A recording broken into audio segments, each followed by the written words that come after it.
Bienvenue en ce point bourse du 31 août 2023. Je rappelle que les informations et analyses données sur cette chaîne sont données à titre indicatif et ne peuvent pas être considérées comme un conseil en investissement. L'investissement boursier est risqué et vous êtes responsable de tous les investissements que vous faites. Alors le CAC aujourd'hui qui perd 0,6. Avant de parler du CAC, on va revenir sur quelques chiffres clés de la journée. Notamment, on a eu les PMI en Chine. Les PMI, ça sert à mesurer la santé des entreprises, notamment la contraction ou l'expansion de l'économie notamment.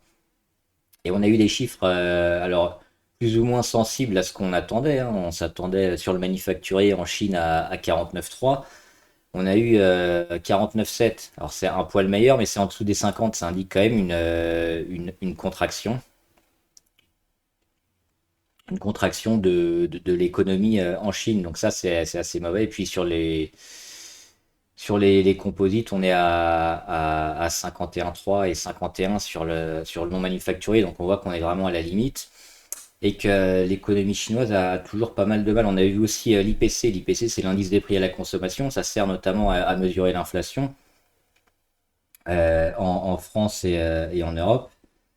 On a un petit retour de l'inflation. Alors, comme on le disait ces dernières fois, c'est normal. L'inflation, elle descend, mais elle descend comme les actions, avec des vagues et des sous-vagues.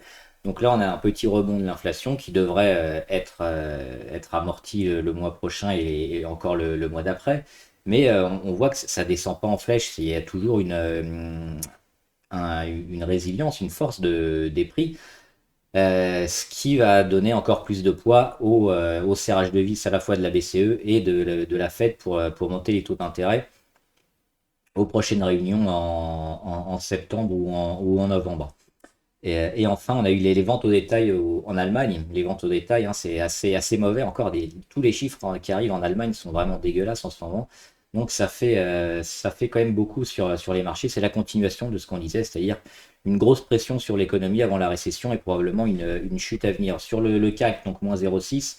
Et c'est toujours le même, la même résistance, c'est les 7400, 7384. Hein. Cette résistance-là, 2022, qu'on a percé quelques fois, mais encore, on l'avait titillé hier, et puis aujourd'hui, on ouvre un petit peu en dessous, on va mécher, hop, on regarde quasiment au point près hein, sur les 7384, et après, ça a été vendu. Les volumes, intéressants. Par rapport au dernier jour où les volumes n'étaient pas énormes, aujourd'hui on a des volumes très importants. C'est le dernier jour d'août aussi, ça peut expliquer une partie des volumes. Donc oui, un point un peu plus important sur cette vente et sur cet ajustement soutenu par des volumes. Donc on voit que le CAC n'arrive pas à passer ces 7400. Voilà, on va regarder quelques actions euh, intéressantes et on va parler aussi, alors juste après, Adosia, on en avait parlé hier, ça corrige, hein, c'est normal après la grosse poussée. On attendra de voir une réduction à la fois des volumes et de la volatilité pour peut-être se réintéresser au titre de Richebourg. De Richebourg, on les avait tentés ici, hein, et puis ils étaient montés. Malheureusement, quand on est revenu sur le support ici, qui est devenu résistance maintenant parce qu'on l'a cassé, c'était un gros signe de faiblesse sur le titre. Donc la cassure des 5,3 doit alerter et doit possiblement, si on est court terme, forcer à quitter la position. Ensuite, on a eu la continuation de cette baisse. On a rebondi sur l'oblique, hein, l'oblique des plus hauts, c'est court terme ici sur les plus hauts, l'oblique baissière. Donc ça, c'est important. Mais on voit qu'il y a quand même une grosse dégradation et que le retournement est pas encore pour tout de suite sur de Richebourg. Ce qui va être intéressant de noter, c'est les rebonds et les points pivots. C'est-à-dire que là, on a des plus hauts ici hein, sur les 6,3, sur les 5,7 et sur les 5,3. Donc c'est le jour où on viendra casser cette dynamique, c'est-à-dire avoir des nouveaux plus hauts, parce que là, on n'a que des plus hauts de plus bas, hein, 6,3, 5,7 juste en dessous, et puis on fait que descendre. Donc si on arrive à les casser à la hausse, là ça pourrait être intéressant pour un retournement. Et puis toujours ce support à 4,75, s'il lâche, forcément ça risque de lâcher beaucoup plus, et peut-être ici hein, sur les 3,6 pour de Richebourg. Eramet, alors on va parler du Gabon. On le sait, il y a eu un putsch au Gabon, donc une nouvelle équipe dirigeante qui va se mettre en place, si on peut voir ça comme ça. Donc il y a eu un arrêt de pas mal d'entreprises, notamment hein, sur les intérêts français avec Eramet, on va voir Total Gabon aussi à la fin. Euh, donc forcément, quand il y a de l'incertitude, les marchés vendent. On déboucle les positions et puis on y revient après. Éventuellement, si on a plus de visibilité et si on peut ajuster le prix, pricer le prix, voir comment l'action va se comporter après. Donc là, c'est ce qui a été fait, hein. Il y a eu un putsch, donc il y a eu un gros désengagement de la part de plein d'investisseurs. On voit les volumes n'ont rien à voir avec ce qui s'était passé ces derniers jours. Et aujourd'hui, il y a eu une annonce faite sur pas mal d'entreprises, au Gabon notamment, comme quoi, alors sur Eramet en particulier, la production avait repris, donc elle avait été arrêtée même pas 24 heures. Et je crois que c'était moins de 18 heures pour le trafic ferroviaire. Donc on sait que le Gabon, le gouvernement, hein, tout le pays, gagne de l'argent avec ça, avec ces entreprises qui sont sur leur sol. Donc, ils ont intérêt à ce que ça fonctionne. Par contre, une chose, c'est comme c'est un nouveau gouvernement qui va se mettre en place, il y aura peut-être des renégociations avec les partenaires, notamment les entreprises, forcément à leur avantage. Donc, ça pourrait peut-être un peu rogner certaines marges des entreprises. Ça, c'est une chose. La deuxième chose, c'est quoi? C'est alors ceux qui ont joué le rebond court terme, ça peut s'entendre, ça peut être très bien joué. Maintenant, il faut faire attention et puis savoir qu'en sortir. Pourquoi? Parce que sur Eramet, on avait déjà une dégradation qui s'était passée ici, hein, depuis le 27 juillet. On dézoome, même avant, ici, depuis le 26 juillet, on a un gap baissier qui a jamais été comblé. Donc c'est ici, hein, là où j'ai marqué gap en jaune. Donc là, on avait déjà une dégradation. On vient tester le support, on le lâche, et depuis, ça fait que descendre.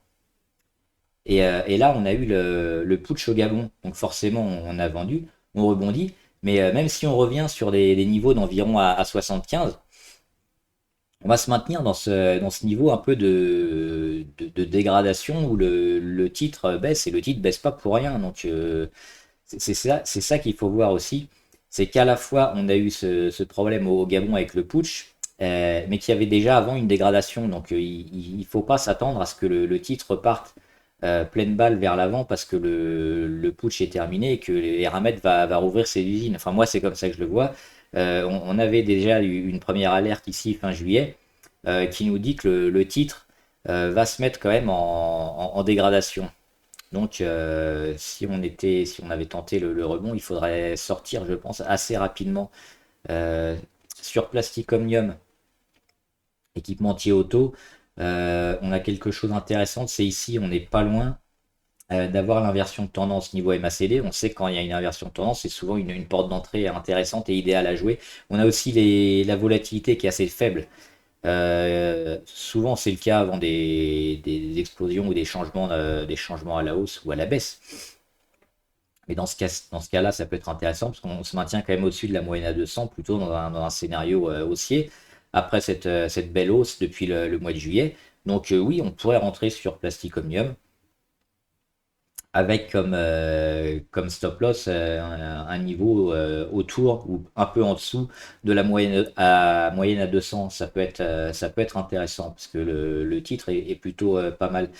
Toujours sur une quantité, sur une taille de position plutôt faible, hein, parce que les marchés, on l'a vu en début de vidéo, les marchés risquent quand même d'avoir du mal sur tous les secteurs et l'économie globale qui a du mal. Donc si on veut rentrer sur des secteurs et des actions en ce moment, il faut quand même essayer de réduire un peu la taille de position. C'est plus prudent. Snowflake, le cloud intéressant aussi, on a déjà eu, on le voit ici, l'inversion de tendance niveau MACD avec des volumes, et puis on le voit énormément travailler. C'est quoi? C'est à la fois la moyenne à 200 et puis le support ici, le support à 147 qui avait permis au titre de casser un peu sa dynamique baissière et puis de repartir à la hausse. Alors on n'était pas allé très haut, mais on y revient et puis on le tient.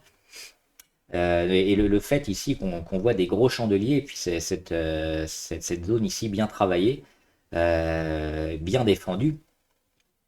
C'est plutôt intéressant. On a aussi la fin de correction très court terme, très forte, qui est terminée.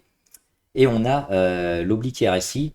Donc on voit les plus hauts, hein, on vient taper, et là on est très proche de le taper, de le casser à la hausse. On est sur les 48, ça veut dire qu'on validerait une cassure de l'oblique RSI sur les 50, donc en territoire positif pour une hausse et une belle hausse à venir, dont l'objectif est de retrouver les plus hauts précédents à minima, c'est-à-dire les 190, voire peut-être après plus haut pour un retournement. Mais ici, ça semble une porte d'entrée plutôt pas mal sur Snowflake.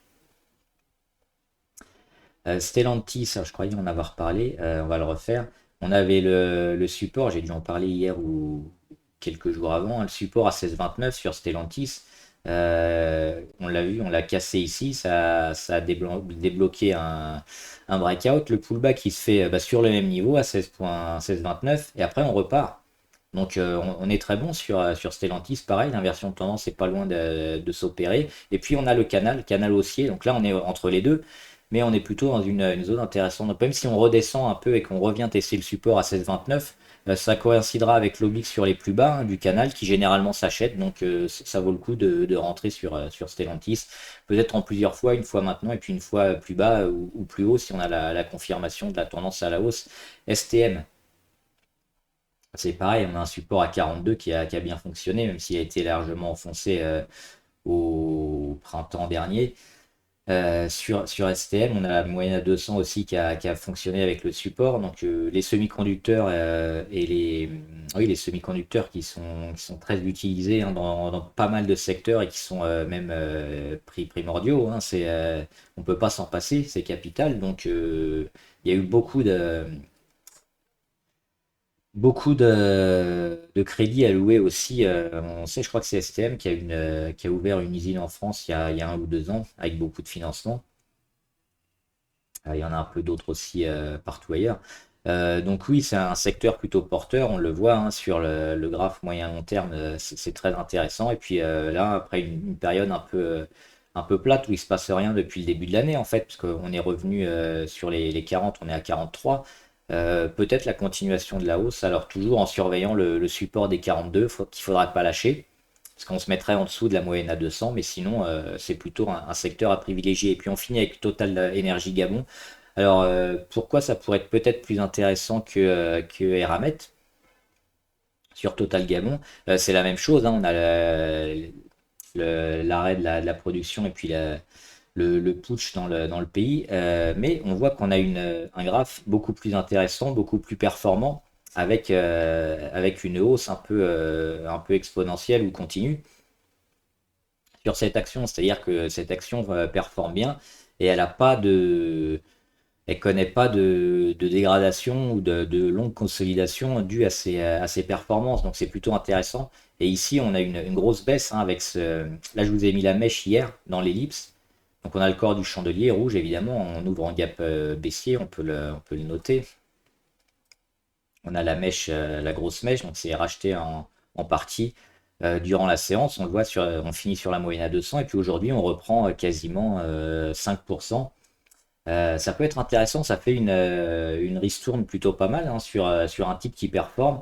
Et si les choses évoluent bien, eh ben, on devrait pouvoir retrouver le cours des 190 et même peut-être mieux parce qu'on le voit, suite à ces périodes un peu de temporisation sur le titre, bah, ça repart souvent. Donc on a souvent quelques semaines, quelques mois où finalement on zigzague mais il se passe rien avant de continuer sa progression. Et puis là c'est ce qui s'est passé puisque depuis la mèche haute ici du 7 juin, donc tout juin, tout juillet, tout août, ça fait 3 mois. 3 mois où le titre a pas énormément progressé. Et puis là, on se retrouve en dessous. Donc c'est peut-être plus intéressant d'acheter des titres comme ça qui montent. Car on le répète, hein, les titres qui montent ont plus de chances de continuer à monter. Et pareil, les titres qui descendent, statistiquement, ont plus de chances à continuer de descendre. Donc c'est plus intéressant et c'est plus sûr de se mettre sur des dossiers comme ça, plutôt haussiers et qualitatifs. Voilà, j'espère que la vidéo vous a aidé. Dites-moi en commentaire, hein, dans les commentaires ce que vous en pensez, puis les valeurs que vous voulez qu'on analyse. On le fera ensemble. Bon trade, à plus!